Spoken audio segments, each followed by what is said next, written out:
Link ಮಾಡಿಕೊಡಂತಿಲ್ಲ sir. ನೀವು ಇದಕ್ಕೆ ದಯವಿಟ್ಟು ಬಸವರಾಜ್ ಸರ್, FDC ಸರ್, ಈಗ ಇದಕ್ಕೆ ನೀವು ಸ್ಪಷ್ಟನೆ ಕೊಟ್ರಿ ಸರಿ, ಇಲ್ಲ ಅಂತಂದ್ರೆ 200 ರೂಪಾಯಿ ವಾಪಸ್ ಇಸ್ಕೊಟ್ರಿ ಸರಿ, ಇಸ್ಕೊಂಡಿದ್ದಾರೆ ಕೊಟ್ರಿ ಸರಿ, ಇಲ್ಲ ಅಂತಂದ್ರೆ ನಾವು ಹಂತವಾಗಿ ಎಲ್ಲ ಅಧಿಕಾರಿಗಳಿಗೆ ಈ ತರ ಇಸ್ಕೊಂಡಿದ್ದಾರೆ, ನಮ್ಮ ಹತ್ರ ರೆಕಾರ್ಡ್ ಆಗ್ತಾ ಇದೆ ಇಲ್ಲಿ ಮೊಬೈಲಲ್ಲಿ, ಇಲ್ಲಿ ಮೊಬೈಲಲ್ಲಿ ರೆಕಾರ್ಡ್ ಆಗ್ತಾ ಇದೆ ಸರ್, ಮಾಡಿದ್ದೀವಿ, ಅದನ್ನು ವಾಪಸ್ ಇಸ್ಕೊಟ್ರೆ ನಿಮ್ಗೂ ಒಳ್ಳೇದು ನಮಗೂ ಒಳ್ಳೇದು, ಇಲ್ಲ ಅಂತಂದ್ರೆ ಮತ್ತೆ ಅದು ಬೇಡ. ಸಣ್ಣ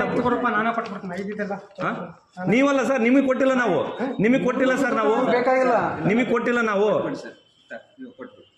ಅಲ್ಲ ನಿಮಗೆ ಕೊಟ್ಟಿಲ್ಲ ಸರ್, ಅವ್ರು ಇಸ್ಕೊಂಡಿದ್ದಾರೆ, ಅವ್ರು ಇಸ್ಕೊಂಡಿದ್ದಾರೆ, ಅಲ್ಲ ನೀವು ಇವ್ರು ಇಸ್ಕೊಂಡಿರ, ಇವ್ರನ್ನ ಕೇಳ್ತಾ ಇದೀವಿ.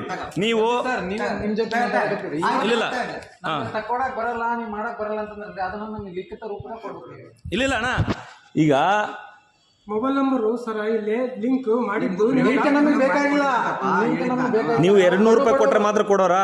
ಇಲ್ಲ ಆಯ್ತು, ಅಣ್ಣ ನಾನು ಮಾತಾಡಕತ್ತೀನಿಲ್ಲ, ಈಗ ನಾವು ಕೇಳೋದಿಷ್ಟೇ, 200 ರೂಪಾಯಿ ಇಸ್ಕೊಂಡ್ರಲ್ಲ ಆಯ್ತು, ಗೌರ್ಮೆಂಟ್ ಫೀಸ್ ಇದ್ರೆ ಅದಿದ್ರೆ ನಿಯಮ ಇದ್ರೆ ತಗೊಳ್ಳಿ, ನಮ್ಗೆ ರಿಸಿಪ್ಟ್ ಕೊಡಿ, ಇಲ್ಲ ನೀವು ಅನಧಿಕೃತವಾಗಿ ತಗೊಂಡಿನ ಅಂದ್ರೆ ಅಮೌಂಟ್ ವಾಪಸ್ ಕೊಡ್ರಿ, ಇಸ್ಕೊ ಅಮೌಂಟ್ ಇಸ್ಕೊ. ಹಾಂ, ದಯವಿಟ್ಟು ಮುಂದಿನ ದಿನಮಾನಗಳಲ್ಲಿ ಈ ಥರ ಮಾಡಬೇಡ್ರಿ ಸರ್, ಕೈ ಮುಗಿದು ಕೇಳ್ತೀವಿ ನಿಮ್ಮನ್ನ. ಯಾರೋ ನಾವು ತಿಳಿದವ್ರು ಬಂದು ಈ ಥರ ಪ್ರಶ್ನೆ ಮಾಡಿದೀವಿ, ವಾಪಸ್ ಕೊಟ್ರಿ ಆಯ್ತು, ಯಾಕೆ ಇಸ್ಕೊಂಡ್ರಿ, ಯಾಕೆ ಕೊಟ್ರಿ ವಾಪಸ್ಸು? ಏನಪ್ಪ ಇಂಥರ ಮುಗ್ಧರು ಬರ್ತಾ ಇರ್ತಾರೆ, ಬಡವರು ಬರ್ತಾ ಇರ್ತಾರೆ, ಏನು ತಿಳಿದೇ ಇರೋಂಥವ್ರು ಬರ್ತಾರೆ, ಇವ್ರ ಹತ್ರ 200, ಬೇರೆಯವ್ರ ಹತ್ರ ಇನ್ನು ಎಷ್ಟು ಇಸ್ಕೊಂಡಿದ್ರೆ ಅನ್ನೋಕೆ ನಮ್ಗೇನು? ಸರ್ ನೀವು ಯಾರು? Village account? ಏನು ನೀವು ಇದ್ರೆ ತೋರಿಸಿ 200 ರೂಪಾಯಿ, ಈಗ ಯಾಕೆ ಕೊಟ್ರು ವಾಪಸ್ ದುಡ್ಡನ್ನ?